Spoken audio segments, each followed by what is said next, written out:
I'm so glad you're here. Welcome to the Call to Love experience.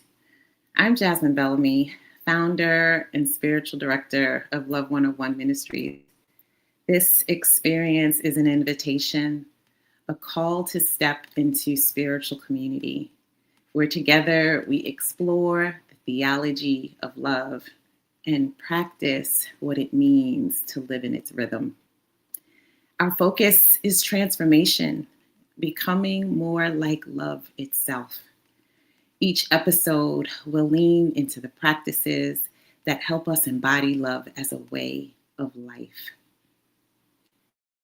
I invite you to slow down, light a candle, take up your journal, open your heart as we enter this sacred space together. Thank you for being here. We've got a new theme for season 4, cultivating the practice of love. Why? Because what we practice, we become. And this season, we're getting really practical about living love. And today, as we continue to explore how to develop a rule of life rooted in love as a spiritual practice, we'll be discussing the new book, Give Me a Word, the promise of an ancient practice to guide your year, with the author, Christine Valuters-Painter. Christine is the founder, online abbas, and director of Abbey of the Arts, a virtual community exploring contemplative practice, creative expression, and easy to nourish and earth-cherishing consciousness. She is a spiritual director, a teacher, a pilgrim. She's actually my pilgrimage guide, a Benedictine oblate, and author of numerous books. Her deepest belief is that the earth is the original monastery, a wisdom guide and a mentor living a soulful and vibrant life. It is my deep joy to welcome Christine Valuters-Painter to the Call to Love experience. Thank you, Hello, Jasmine. Christine. How Hi, are Jasmine. you? I'm doing well. How are you? I'm well, thank you. Thank you. Oh my goodness. It's so good to have you here. And before we jump into a conversation all about listening for a word, I want to just engage our audience for a moment to let us arrive together to this place. Yeah. Notice yourself right here, right now. Notice your body. Let go of where you've been and soften into this sacred now. Wherever you are, I invite you to place a hand on your heart or simply notice the rise and fall of your breath. As Rumi's wisdom reminds us, now is where love breathes. With each inhale and exhale, experience the breath of God moving through you. Notice the quiet invitation beneath the noise, an invitation to stillness, to come home to yourself, your true self, the part of you that is whole, the part of you that is love. Let us listen from that place. Let us listen to transformation here, now, together. From this place of openness, let us welcome Christine into this conversation. Oh, Christine, That was a beautiful centering. That Oh, thank you. line, soften into the sacred now, just really Mm, mm, spoke to my mhm. heart. So Yeah, thank you. it's Thank like, you. Thank ah, you. yeah. Yeah. Yes, I'm so glad you feel that. I'm so glad you feel that. There's so many things. Like I really feel like we could have 3 different episodes to talk about all the things. Like we could have a complete conversation about what it is to be an online abbess. I mean, that alone we could talk about all day long. Um, Let's begin by honoring you, Christine. On the surface, we may seem different, but what I've come to know about your work and in your spirit through your words, I see how much we share in beautiful and surprising ways. I first encountered your wisdom as I was preparing for pilgrimage at the Camino in 2024. A dear friend, our co-producer, Reverend Candace Green, gifted me with your book, The Soul of a Pilgrim. Um, and so I was really stirring in my heart this morning as I was waiting to welcome you, is that in a time where the world often highlights difference as division, I'm Yeah. deeply moved to say how much your presence and your work inspire me along my own pilgrim journey. So I just want to say thank you. Thank you. Mm. Thank you. Thank you, Jasmine. That's, Yeah. yeah, I so appreciate hearing that. I Mm. love hearing about how the work is shared, and Mhm. how you find it through someone who thought it would be the right thing for you. And No, it was, that was my first pilgrimage. Mhm. And I didn't, I was, yes, I was focused on training physically so I could, walk 90 miles. Um, but you were such a spiritual guide into how to walk. Mm. And so I'm so grateful for that. And so I was, I'm thinking about, all of your beautiful intersections. As the online abbess of and founder of Abbey of the Art, your spiritual roots in New York City, in the cloisters, which so funny. I literally just thought about returning to the cloisters less than a couple of weeks ago. Oh, Um, beautiful. yeah, to your Celtic tradition. Um, I love that you describe yourself as a poet and a hermit and a mystic and a scholar and a pilgrim and a monk in the world. And for those of us who may not know these terms, could you share what they mean to you and how you were first drawn to this path? Yeah, sure. Um, yeah, well, as you've mentioned, I grew up in New York City, and my father worked for the United Nations, and I had the real blessing of going to the United Nations school, which has definitely shaped so much of my just, perspective on the world and the beauty of diversity and how much of a gift it is. But my parents weren't religious, but they loved art, and they loved museums and cathedrals, and they also loved forests and mountains. My father was from Austria, so we would go to Austria to hike. So it was in those spaces, Mhm. the human spaces of cathedrals and museums, and then the cloisters being one of my favorite, and then the natural spaces of forest and mountain and ocean that really formed me for many years. And it wasn't until college that I kind of came to a faith journey of my own. Mhm. um, and then I was so hungry for it, like Mhm. I feel like I was certainly destined to, in many ways, to be someone who is just of faith and wanting to walk love's path in the Mhm. world. And really, it's the coming to the Benedictine path first. So the Benedictine tradition is, 1500-year-old monastic tradition rooted in a rule of life that's very balanced and kind and gentle and compassionate, but also very wise.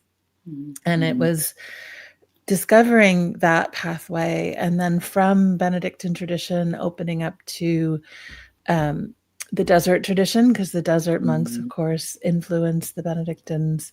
And then I've been living in Ireland for the last 13 years. And certainly even before we moved here, the Celtic way was also calling to me.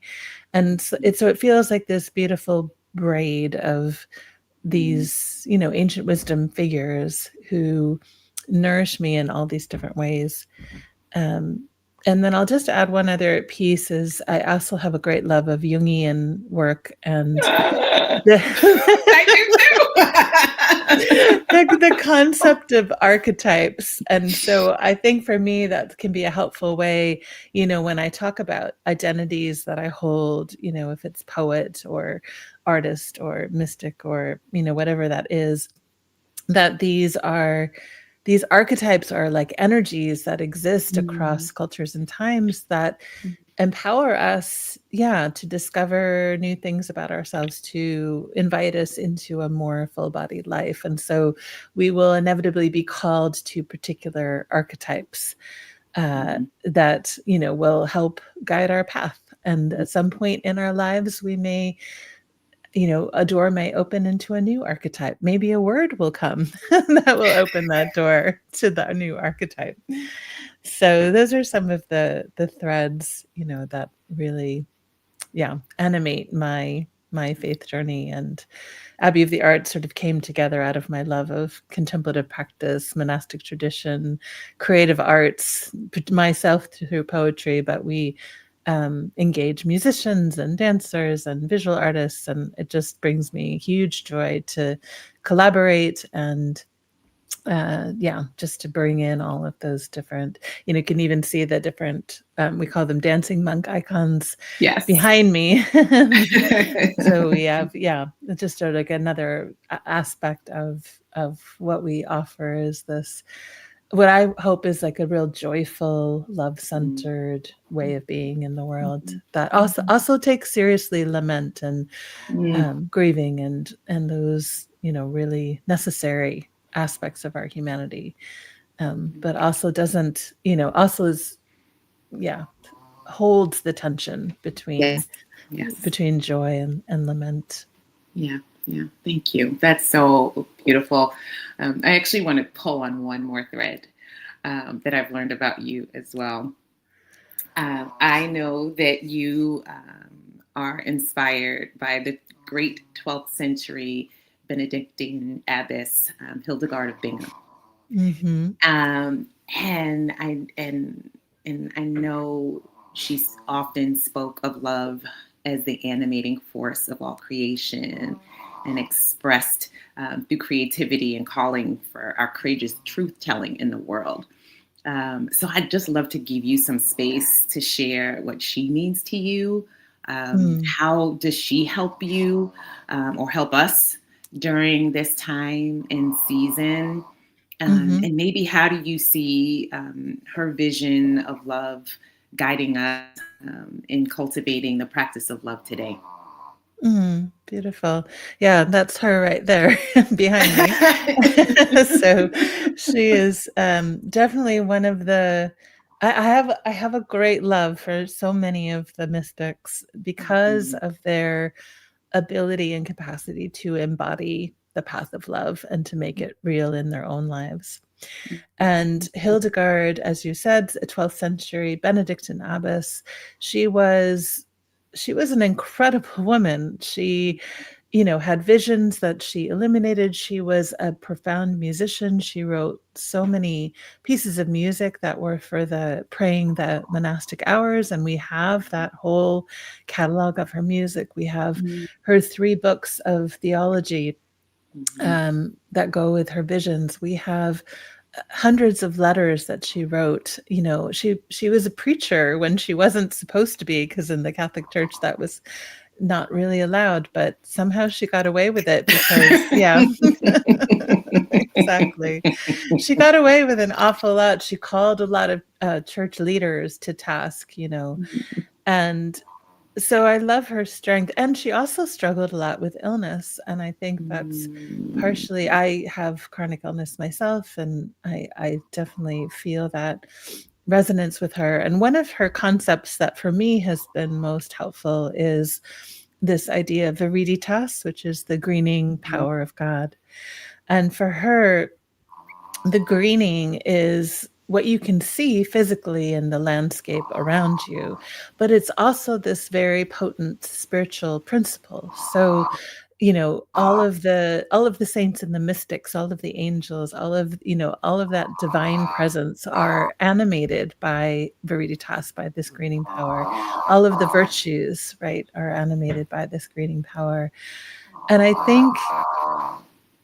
think it's very much about um connecting to this the love in the world that is desires to overflow into creativity, because viriditas is very much connected to our creative life force, to our mm, she talks about the opposite of it being ariditas, which is aridity, dryness, those times in our lives when mm, we feel like all of the life or the creativity or the love has drained away from us. And mhm, so she wants us to always be asking, like, what is making way for the greening to enter me? And mm, for her, as you said, caritas, which is her symbol of love, is like the pinnacle of all of the virtues. And mhm, she, in some of her texts, she sort of equates love and wisdom, which I think is really beautiful, mhm, mhm, because it's, mhm, as you are so beautifully teaching about, that love isn't just an idea, but it's something that we bring into practice, we embody. And there is a wisdom that comes through that. There's a wisdom that we can receive by listening to the ancestors, to the mystics. mhm, mhm. And yeah, so she's yeah, definitely my favorite mystic, in case you can tell. We could have a whole conversation about her. I But know, I know, I know, I know. I actually will add one little piece of yeah. how another way we're similar, and all three of us being similar in that sense. I actually grew up Catholic. I'm, Uh-huh. baptized in a Catholic church. Um, but the last half of my year, I've been practicing in a non-denominational church, and then I preach at a congregational church. Ah, so, lovely, lovely. I love it. so that those Catholic roots, but that ability to find ways Yeah. to be able to speak. Yes. So I Yeah. appreciated you naming that about her. Thank you so much. Um, so we have had my dear friend Lisa Colon Delay on the show, Yeah. and we have explored the desert mothers and fathers. And so I'm so excited that we get to go into them more deeply with your conversation about this beautiful new book of yours, Give Me a Word. And so, I would love if you maybe share with us what it was about the desert mothers and fathers that drew you, and then tell us a bit more about Give Me Your Word. Yeah. Well, interestingly, I was drawn first, as I mentioned, to the Benedictine and Celtic way. I knew the desert mothers and fathers had impacted them hugely. I was actually asked to write a book like 15 years ago about the desert elders. And, most of the books I write come from my own imagination, but sometimes I'm asked to write something, and it Mhm. always inevitably, when I say yes to that task, it calls me into something bigger myself, that I Mm, step in and I say yes. And so here were these ancient ammas and abbas who live in the deserts of Egypt, Syria, and Palestine, the second to third centuries. And what I find so remarkable about them, there's a lot to them, but they're known for these sayings, and we have the sayings collected. So there are these mm, stories that are short. Most of them are short, and they remind me a lot of like Zen koans, those Mm, stories that like they're not always direct, although sometimes they are very, very direct. And really, it's this kind of remarkable gift of being able to connect to the wisdom of men and women who made a choice to leave the cities, to leave the place where it felt, I think, for them, like love was not being inhabited and embodied mhm, and mhm, um, expressed. And they wanted to go out and have this radical intimacy with the divine to be able to help heal their own inner divisions and that always ultimately in service to charity or to which for them was like the pinnacle of love, which is that loving service to another. And there's so many themes that they explore in their teachings around silence and solitude, around hospitality, around humility. um, I think, hospitality and humility are two of my perhaps my favorite teachings around, in the Rule of Benedict, he talks about, welcome the stranger as the very face of mhm, Christ. And so mhm, there's this beautiful invitation to welcome in that which is strange as the very encounter with the divine. And I still, mhm, I'm floored by that invitation because, I try to live that out and I fail over and over again. But mhm. that's, that's why love is a practice, right? Because Mm, yes. we're not aiming for perfection. We're aiming for, showing up over and over again. And I just think there's a lot that the desert elders have to teach us about humility, about simplicity, about the wisdom of spending time in silence and listening, about a way of being in the world that's not about striving and reaching and grasping. And it's really about, as you were saying, soften into that sacred now, of softening Mm, this into this yeah, moment here, yeah. and noticing like what are the parts of me that are trying to grasp and make things happen and all of that. And that's a normal part of our humanity. It's not meant to be something we judge ourselves over. It's more something Mm, we can learn to bring compassion to ourselves and then learn how much more richness comes when we get out of our own way and mhm, mhm, we open our hearts, which is, the Give Me a Word, the book and the practice comes from, several of the stories of the desert mothers and fathers where the story is, give me a word, mother or father, and the word is often a phrase, and it's often something that is really meant to be chewed on and pondered and digested for a long period of time. So it's mhm, not meant to be a quick fix. It's not like I go and I, ask for the quick solution to my problems. It's more about what is something that will bring me transformation, you know, mhm, instead of, yeah, that one of the draws of this practice to me, and particularly because we started doing it many years ago around New Year's, although it's mhm, not necessarily a New Year's practice, it can mhm, be done anytime that you're seeking wisdom.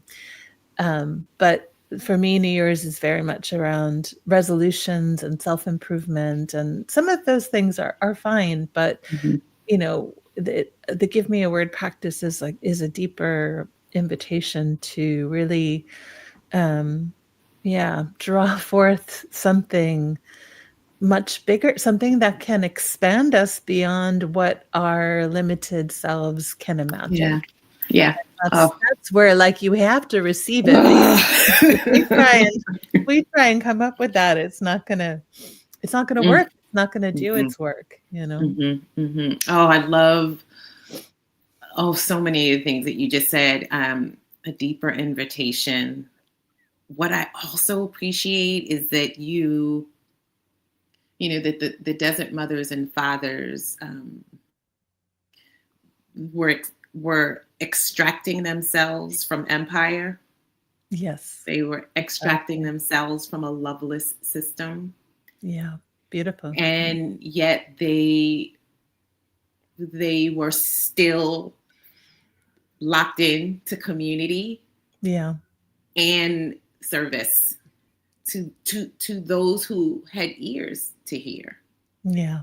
You know, Yeah. it's they went there, but people followed them. It's just to seek out the wisdom, and I think there's something so just beautiful about that image when we think Mhm. about it. And I also love, so what I also appreciate that you offered so compassionately is that tension between the thing I might aspire to do, the thing I might strive to do, and holding that. Like you're not saying no, that's bad. We're Mhm. holding that in the humility that there is depth beyond what we can even ask, think, or imagine. And so, what does it look like to have our hearts open Yeah. to be drawn to that, because we can't get ourselves there ourselves, and oftentimes those things are put in conflict, Mhm. and the way Mhm. you just offered that, it's holding the tension, it's holding the real tension, and I just think that's really, really beautiful. And so what you also inspired it, in me, and I know we've engaged on this a little bit on social, um, my word of the year. So I just want to invite you into that conversation.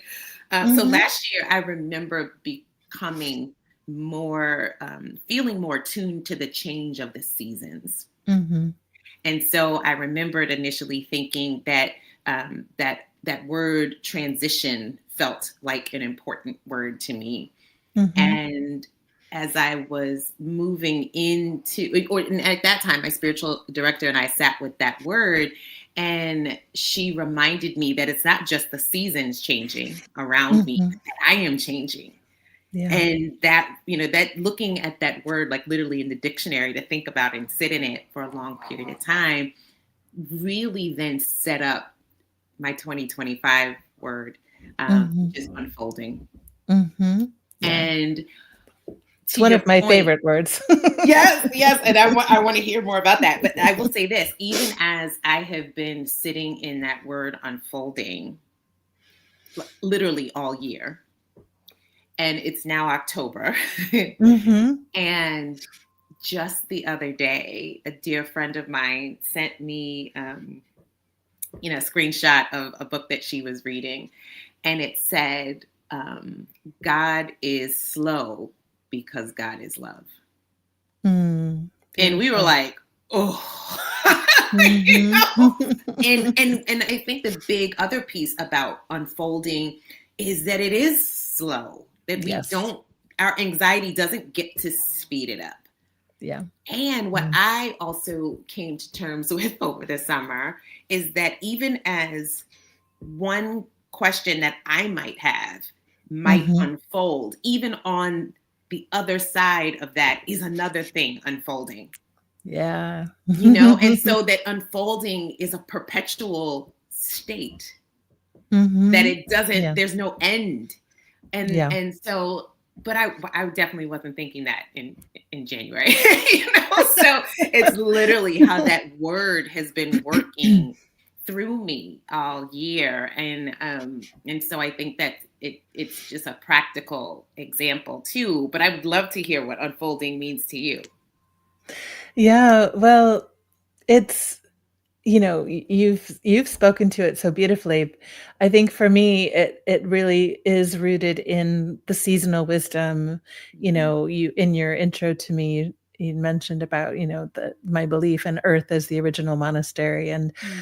um, I think, Thomas Merton has a lot of beautiful writing around, the Earth as the original saints and the original Mhm. monks and mystics. And Mhm. that seasonal wisdom, I think, particularly moving to Ireland, and where there is an indigenous practice of very much being connected to the turning points of the year as very much a key part of the ongoing wisdom. And there is, for me, the Celtic path is very much a spiral way, because it is about Mm, attuning to the unfolding, and the way that the blossoming leads into the fruitfulness, leads into the releasing and letting go, leads into the mystery of the winter, and it's this incredible mysterious process that's always unfolding, right, in us. But each year we meet it in a new way, right? So that yes. the unfolding is always going to be moving through us, as you say, but we don't know. I think that's what makes it so thrilling to me, right? We don't know what it's going to look like, how we're going to look. I think if we're on any like serious spiritual path and we know what we're going to look like, 6 months from now, maybe even 6 days from now, right? We're trying to take too much control of the process. So, and I actually wrote a book on Celtic spirituality called The Soul's Slow Ripening, which really talks about this image of ripening, unfolding, of letting, like, I love in sort of nature imagery, and if we think about our own souls, like, what are the places in our lives um where we want to like pluck the fruit before it's fully ripe. Where we want Mm, to, like, you wouldn't go to a flower and force open the petals of the bud to make it bloom, and yet we want to do that with ourselves all the time.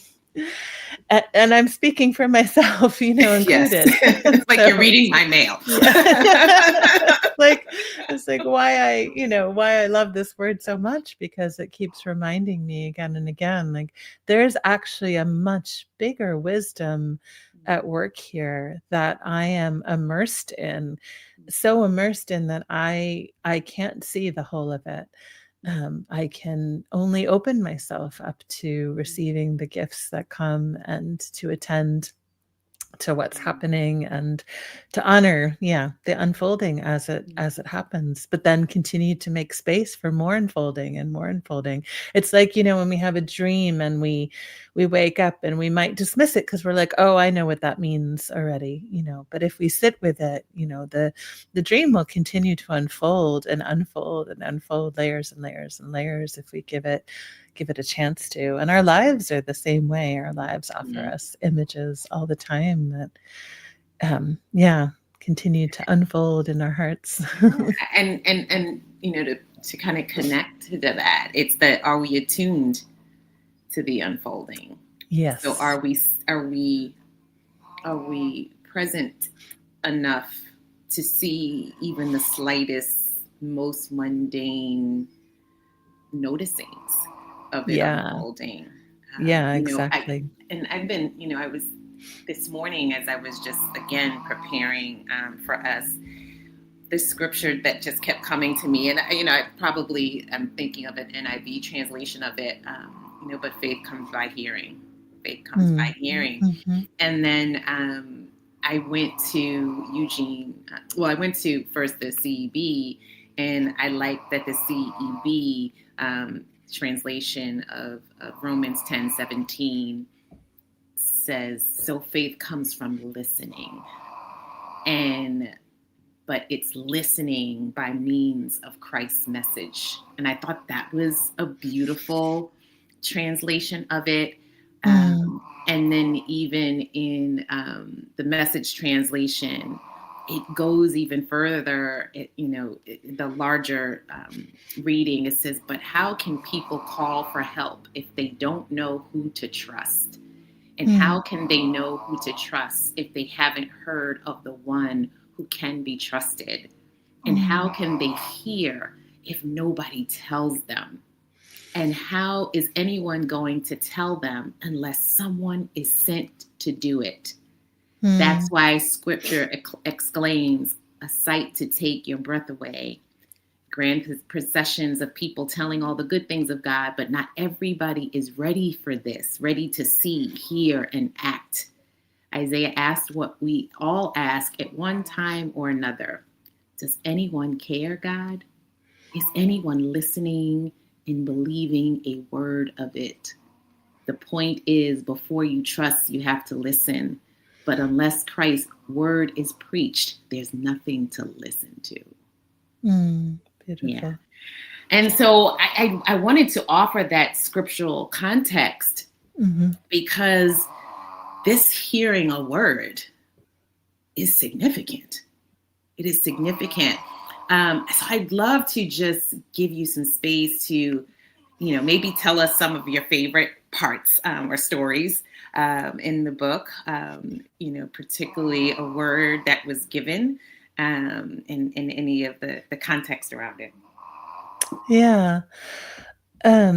Yeah, I think it's really beautiful what you're saying about kind of the listening and the seeing and all of the senses, because one of the I think key aspects of this particular practice is learning to trust in our spiritual senses, as opposed not as opposed to our physical senses, but in addition to and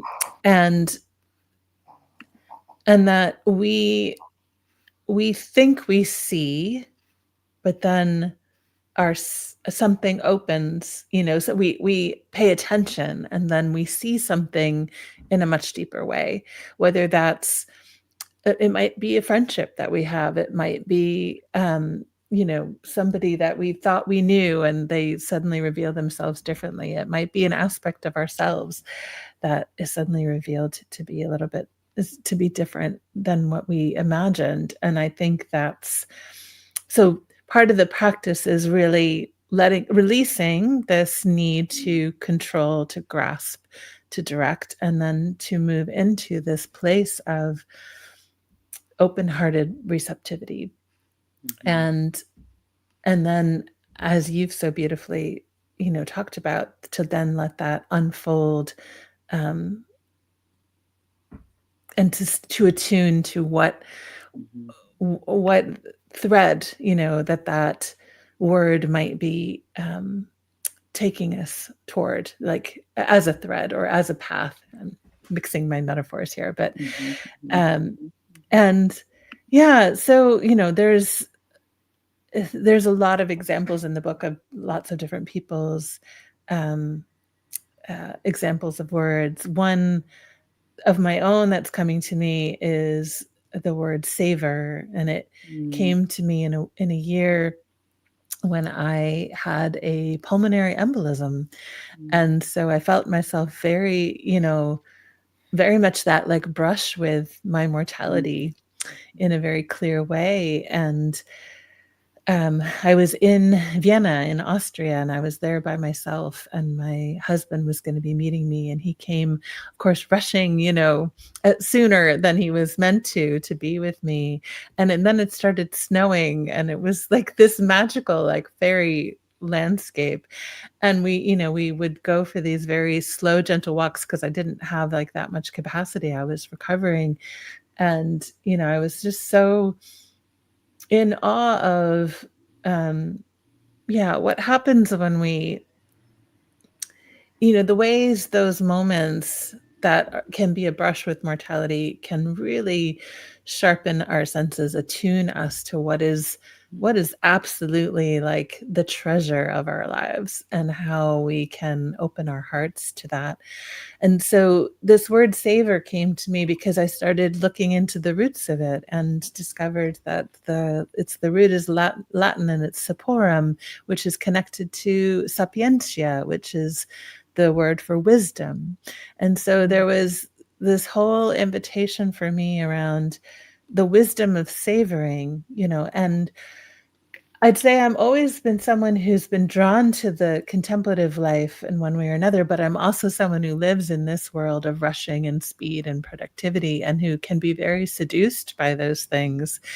And so the word savor, was this call for me to drop down into another layer of it, to see the wisdom in savoring, like in the slow enjoyment of all the beauty that I get to experience in my life, and the sadness, the things that I've lost, the relationships I've lost.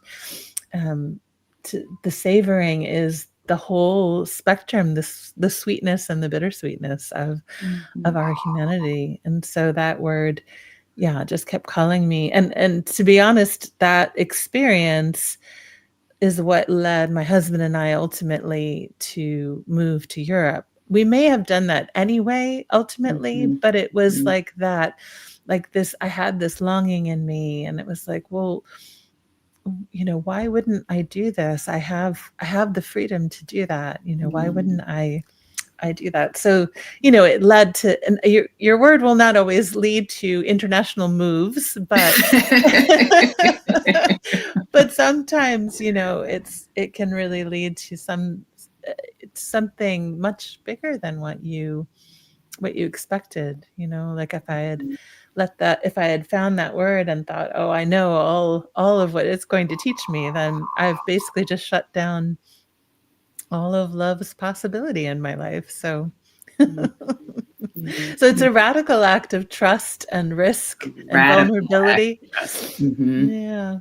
Yeah, it's a Mhm. very Mhm. tender place to Mhm. to Mhm. to really open up yourself to that kind of transformation. Yeah. Yeah.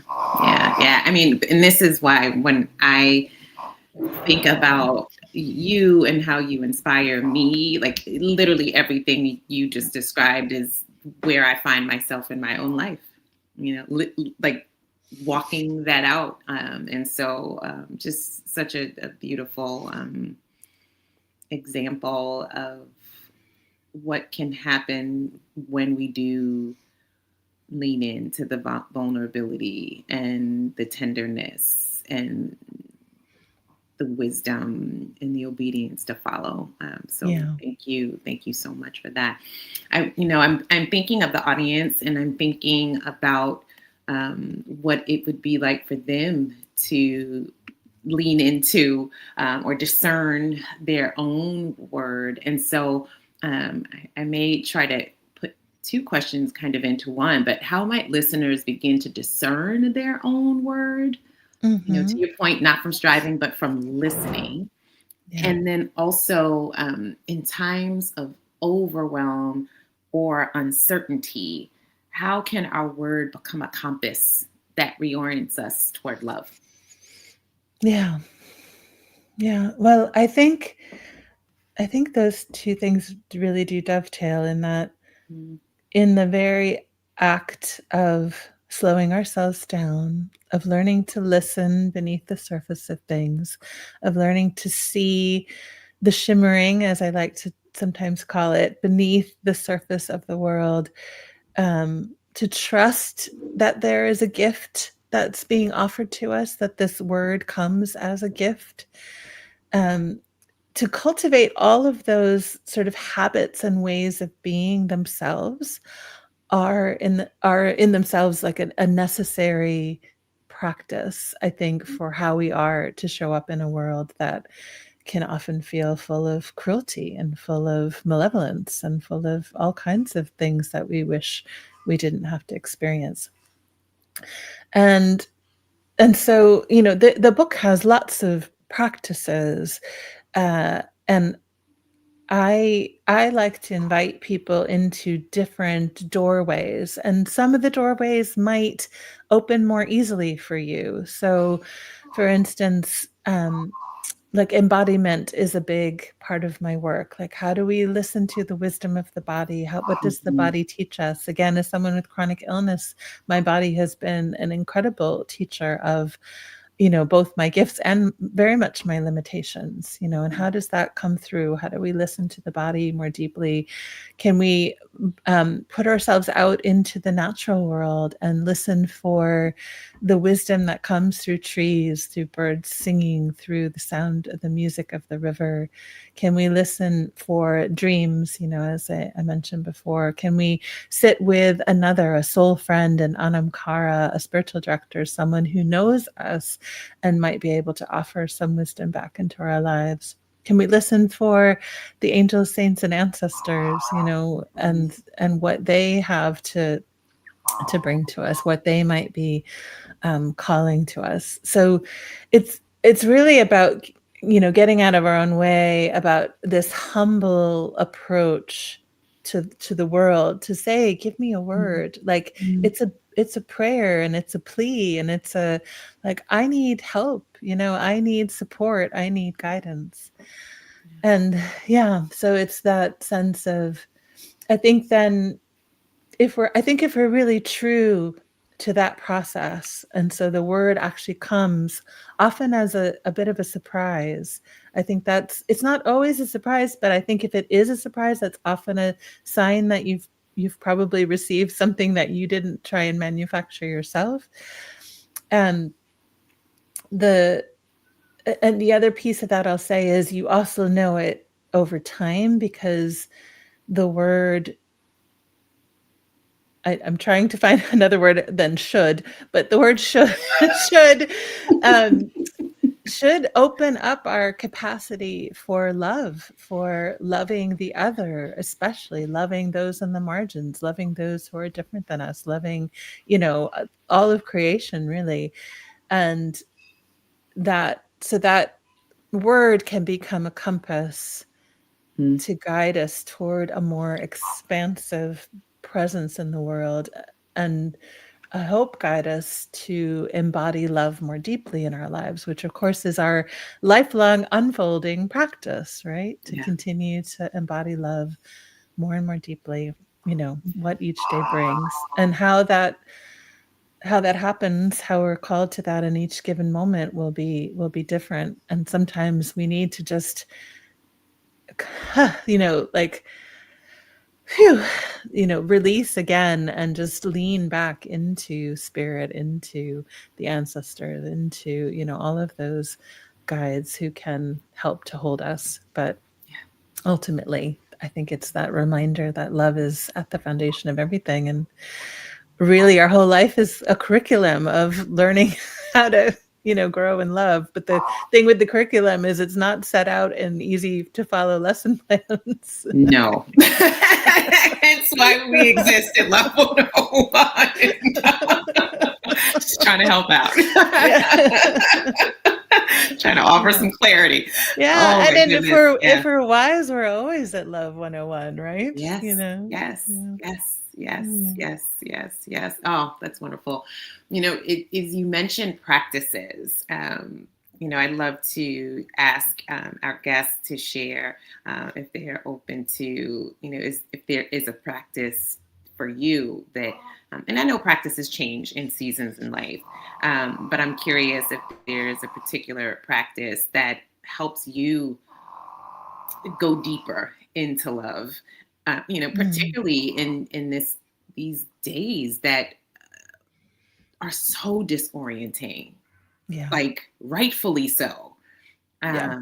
that are so disturbing, that there's just so much grief and anxiousness and turmoil, like it is real and live in our context. And so I'm Mhm. just curious of what practices may help you orient yourself back to life and to love in this day and time. Yeah. Well, one of my regular practices, it might sound funny, but it's actually taking a bath. Mm, And it's because of my body's aches and pains, I often take a mhm, bath in the morning. mhm, And there's something about being held in that water mhm, that mhm, feels baptismal. It feels like mhm, birth giving. It feels like mhm, swimming in mhm, love, in that mhm, context. And my prayer, I have this prayer that I move through, which is to call on the spirit of love, to call on one or more of the names of Mary, of that sacred, wild, sacred feminine presence. One of the ones I've been praying a lot with lately is her as the inner fountain of life. And I call on Hildegard, I call on Bridget, I call on my own wise and well ancestors. I call on the land. I give gratitude for this land that I live mhm, in that isn't my kin, it's not my blood lineage. I feel like I'm adopted here, and I give mhm, gratitude. And what part of what that practice for me is about is recognizing that I'm not doing this by myself. I have these old stories that where I think I have to carry it all by myself. And Mm-hmm. so it's like this return every day just to remind myself that I can be held, I can Mm-hmm. be soothed, I can be comforted, consoled, and that there are these wise forces that if I let them into my life and my heart, and I have to do it every day because I need the reminder, Mm-hmm. over and over again. Mm-hmm. Um, yeah, so that's that's when that's been very significant for me. Mm-hmm. How beautiful of a practice that many of us have access to, Mhm. but may not see it as such. So I feel like you've invited us to have new eyes to see. You Uh, could stand in a shower or even just do a mhm, little foot bath if you don't have a bathtub, or mhm, even, go to, like, a body of water and just put mhm. your hands in, something about the elemental quality of water for me, I Yeah, have a great love of. So me too. it is that sense of, like, yeah, swimming in that ever pervasive, presence of love. Yeah. Oh, that's lovely. I have one last question, and I'm seeing you as in the lineage of a desert amma, and um, someone making a quest into the desert looking for wisdom. What word would you offer them for this day and time to help them come back to love? Yeah. Hmm.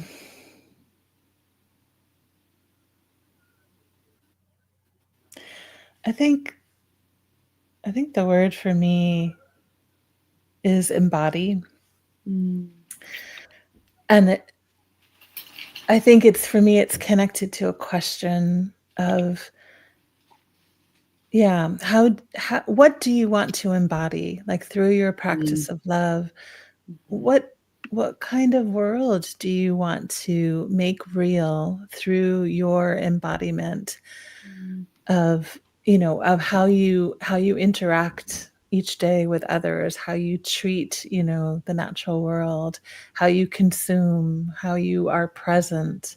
mm, And so embodiment is both about our own consciousness around our physical needs, but it's also deeper than that, because I really believe that our spiritual practice is about witnessing to another world as possible, mm, embodying that possibility. And we can do that, go back to what you were saying in the previous question about, the world is such a difficult place so often.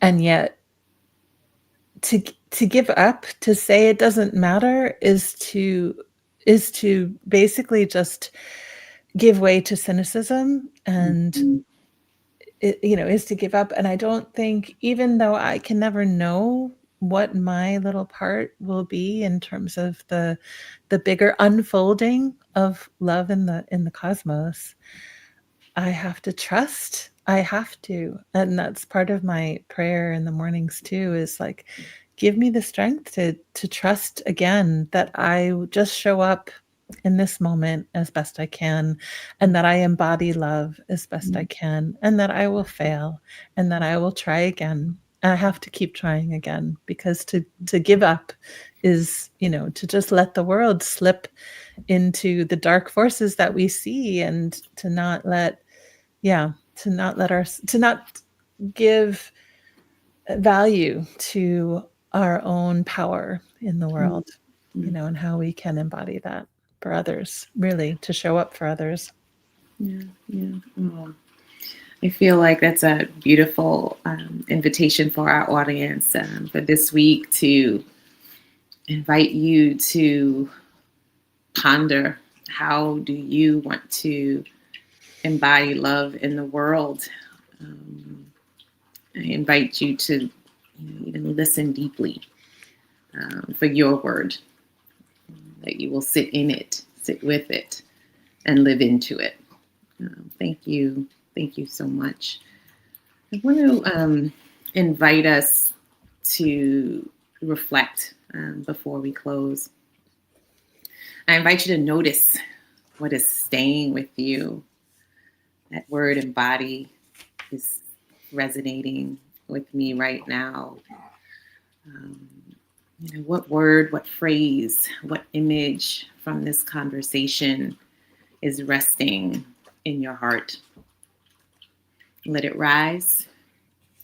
Trust it as a gift. And I want to thank you all for being with us for this beautiful exchange. This season, we're offering a new way to deepen your contemplative practice and community. Each month, we'll gather in the Sacred Circle, a live space to slow down, to listen, and practice love together. You can join us there along with other opportunities for one-on-one spiritual direction through Love 101 Ministries on Patreon. And now, Christine, would you offer us a blessing as we go? Yeah, of course. Yeah, I think I invite us to soften into that sacred now again, that Jasmine so beautifully invoked as we began. And my prayer for all of you is, may love kindle the fires of compassion in you for all of the strangers within your own heart and for all that is strange in the world. May love fuel you with courage you need to stand strong in your power to speak your voice. And may love inspire your creative heart to bring the gift of the arts in service of a more beautiful world. And may a word come to you in those quiet moments when you're listening closely, when your heart is open and vulnerable. And may that word plunge you into love's healing waters and help you realize just how deep and wide that sea of love really is. Amen. Amen. Thank you so much, Christine. You've been such a gift. What a delight to be in community with you. Thank you, And Jasmine. I very much enjoyed talking with you. yeah, thank you. And beloved community, until next time, be well, be love. See you soon.